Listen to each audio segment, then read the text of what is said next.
موجز الأخبار من يمن شباب، أهلا بكم. أنهى محمد صالح بن عديو محافظ شبوة السابق قضية ثأر قبلي يعود تاريخها إلى 80 عاما بين قبيلته وقبيلة آل عوض بن قمر لقموش راح ضحيتها 15 شخصا.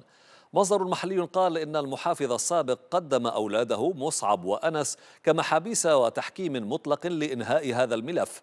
وبموجب هذا التحكيم أعلنت قبيلة آل عوض بن قمر موقفها من الحادثة والعفو فيها وإنهاء القضية التي يعود تاريخها إلى 80 سنة ماضية، إنفاذا لوصية الشيخ القبلي سالم عبد الله سالم بن عوض بن قمر، وإكراما للشيخ محمد صالح بن عديو اللذين أسهما في حلحلة القضية والسعي لإنهائها. أصيبت طفلة في 13 من عمرها برصاص قناص حوثي يتمركز في تبة الصبر شمال مدينة تعز وسط تصاعد أعمال القنص وجرائم الميليشيا ضد المدنيين. مصدر محلي قال ليمن شباب إن الحادثة التي وقعت اليوم طالت الطفلة فرح أنس مطهر وأصيبت في رأسها برصاص قناص الميليشيا. طالب محتجون في تعز التحالف بدعم الجيش الوطني والعدول عن أي دعم لميليشيا الحوثي الإرهابية وإنهاء أي حوار معها.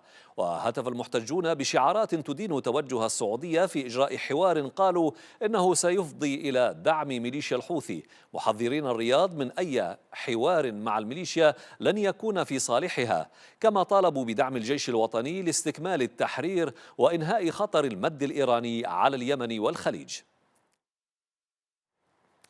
استشهد وأصيب 3 مدنيين بينهم طفل في حادثتي انفجار ألغام من حوثية في محافظة الحديدة أمس الخميس. وقالت مصادر محلية إن طفلا في 17 من عمره استشهد جراء انفجار لغم زرعته ميليشيا الحوثي الإرهابية شمال شرق قرية منظر بمديرية الحوك في مدينة الحديدة. وفي حادثة أخرى استشهد مدني وأصيبت طفل في 12 من عمره بانفجار لغم حوثي غرب مدينة التحيتة جنوبي المحافظة. أقدم مسلحون يتبعون ميليشيا الانتقالية على إعدام مدني في مديرية لبعوس بمحافظة لحج في جريمة جديدة بعد أيام من إعدام الميليشيا أحد مجنديها في ديسمبر الماضي.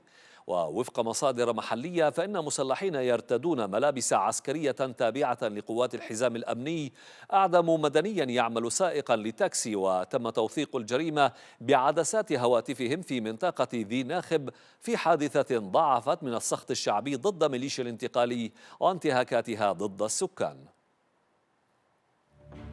دمتم ودام اليمن بألف خير، إلى اللقاء.